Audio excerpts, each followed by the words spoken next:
without insurance, do you know the out-of-pocket cost of a complete blood count test? No, ma'am, not immediately. Do you have a ballpark? I do not, ma'am. Okay, a CBC typically costs about $36. What about the out-of-pocket cost for a complete metabolic panel? Ma'am, I'd have to pass on that as well. You have any idea? You want to take a ballpark? I would say $75. Okay, 58. Getting closer. How about flu A? Ma'am, I would take a guess at about maybe 50. 43.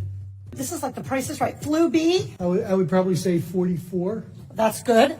How about the cost of an ER visit for someone identified as high severity and threat? I'm sorry, ma'am, what was the question again? How about the cost of an ER visit for somebody identified as having high severity or high threat? High severity, but ma'am, that's probably about $3,000 to $5,000. Okay, that is $1,151.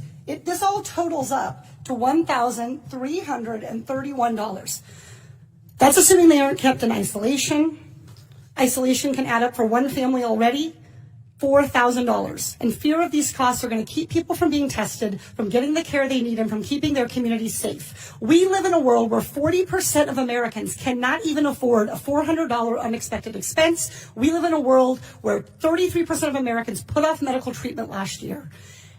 And we have a $1,331 expense, conservatively, just for testing for the coronavirus. Dr. Redfield, do you want to know who has the coronavirus and who doesn't? Yes.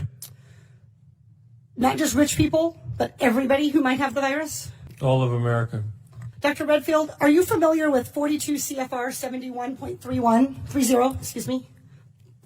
I literally communicated to your office last night and received confirmation that I was going to be asking you about 42 CFR 71.30. This provides the director may authorize payment for the care and treatment of individuals subject to medical exam, quarantine, isolation, and conditional release. That I know about, and my office did tell me that. I just didn't know the numbers, ma'am. That's Congresswoman. Great, so you're familiar. Dr. Redfield, will you commit to the CDC right now using that existing authority to pay for diagnostic testing free to every American regardless of insurance? Well, I can say that we're going to do everything to make sure everybody can get the care they need. Reclaiming my time. Dr. Redfield, you have the existing authority. Will you commit right now to using the authority that you have vested in you under law that provides in a public health emergency for testing, treatment, exam, isolation without cost? Yes or no? What I'm going to say is I'm going to review it in detail with CDC and the department. Reclaiming my time. Dr. Redfield, respectfully, I wrote you this letter along with my colleagues, Rosa DeLauro and Lauren Underwood, Congressman Underwood and Congressman DeLauro. We wrote you this letter 1 week ago. We quoted that existing authority to you, and we laid out this problem.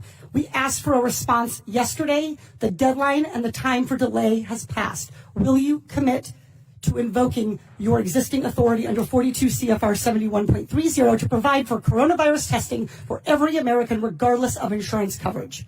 What I was trying to say is that CDC is working with HHS now to see how we operationalize that. Dr. Redfield,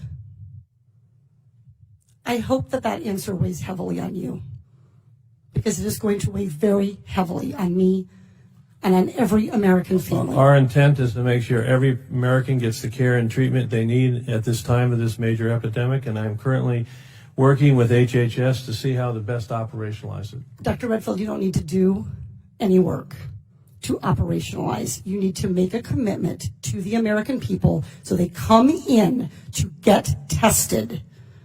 You can operationalize the payment structure tomorrow. I think you're an excellent questioner, so my answer is yes. Excellent. Everybody in America hear that.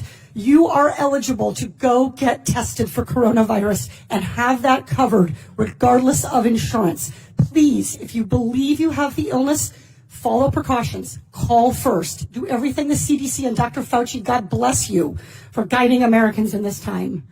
But do not let a lack of insurance worsen this crisis.